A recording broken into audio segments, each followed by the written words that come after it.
다윗은 첫 번째 자기의 죄악의 은폐 작전에서 실패를 거두게 되죠. 우리아를 전장에서 불러서 그와 아내가 같이 지내게 함으로 인해서 자기로 인해 생긴 아기를 우리아의 아기로 속이려고 했던 그 작전은 우리아의 충성심으로 인해서 실패하고 말았습니다. 다윗은 이제 두 번째 자기의 죄 은폐 작전을 실행을 합니다. 그것은 너무나도 악하고 더 지독한 그런 계획이었습니다. 그것은 뭐냐면 직접 전장으로 돌아가는 우리아의 손에 요압에게 보내는 편지를 들려보냅니다. 요압은 아마도 그것이 왕의 인장을 찍힌 편지였기 때문에 차마 그 편지를 요압의 손에 전달하면서 절대로 펴보지 않았을 것입니다. 그러나 안타깝게도 그 손에 들려있던 편지 속에는 바로 우리아를 죽이라는 그런 아주 악한 왕의 명령이 기록되어 있는 편지였습니다.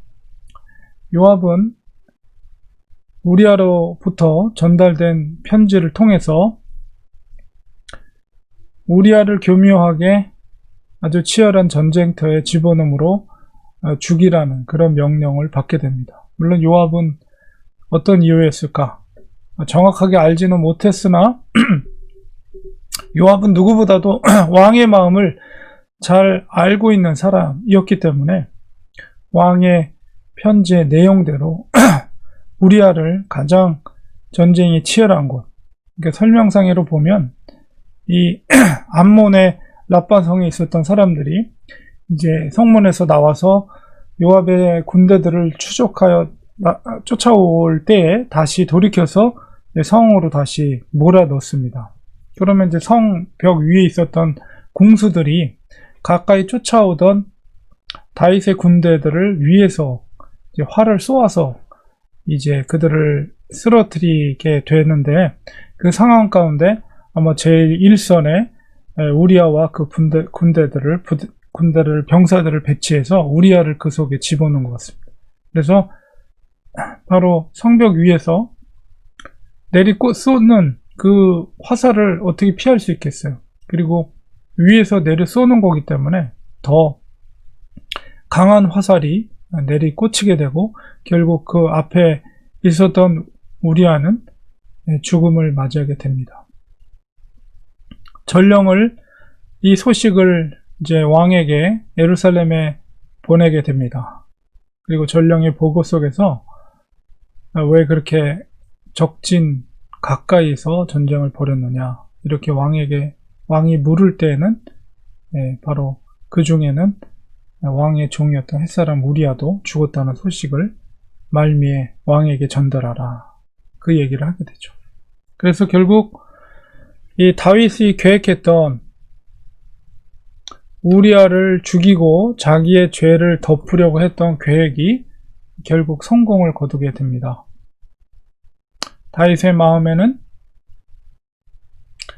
충성스러운 종이 부하가 죽은 슬픔을 적기보다는 오히려 자기의 죄를 은폐하려는 계획이 성공적으로 마치게 되었구나 라는 안도의 한숨을 쉬었으리라고 봅니다. 그러나 말미에 오늘 27절 마지막 부분에 보면 다윗이 행한 그 일이 여호와 보시기에 악하였더라.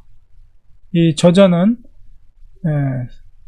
바로 제 3인칭 관점에서 바로 다윗의 그 자기 죄를 은폐하려고 했던 그 계획이 얼마나 하나님 보시기에 악하였는가를 저자들에게, 그 독자들에게 알리고 있는 것을 보게 됩니다.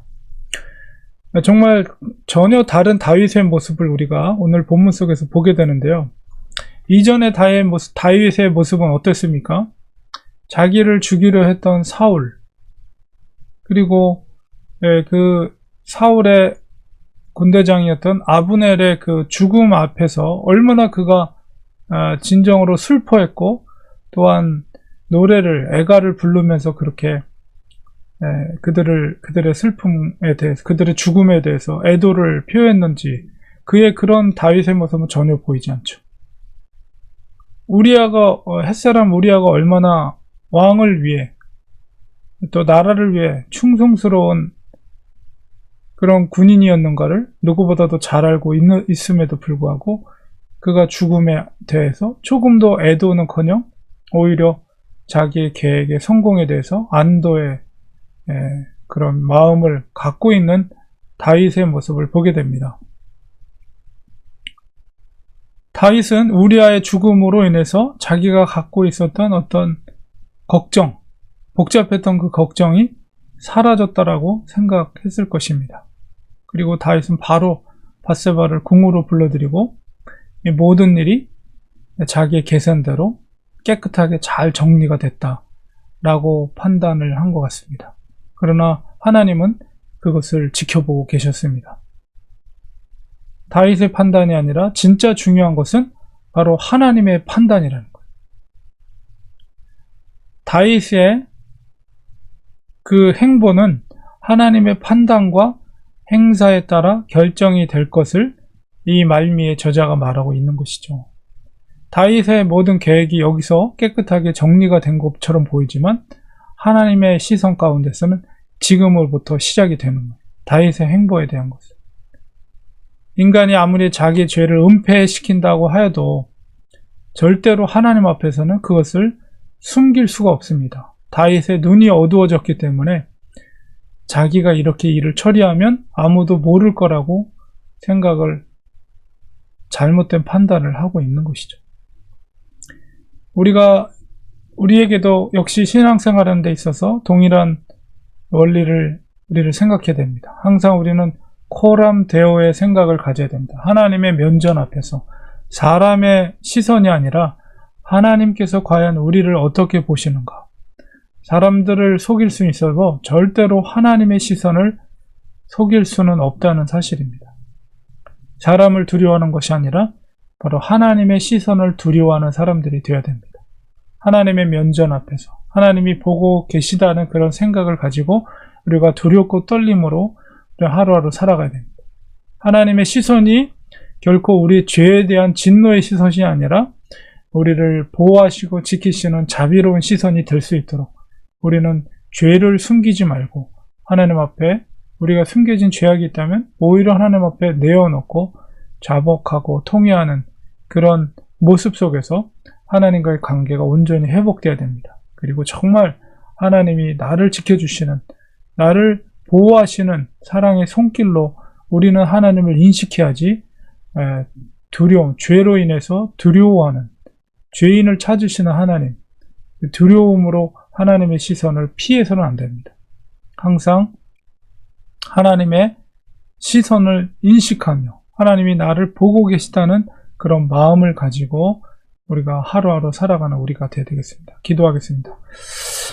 하나님, 다윗은 자기의 죄를 숨기기 위해서 정말 충성스러운 부하를 죽음의 구렁텅이에 빠뜨리고 그 죽음에 대해서 애도하지도 않고 오히려 자기의 죄 은폐 작전이 성공했다고 내심 즐거워하는 그런 다윗의 악한 모습을 보게 됩니다.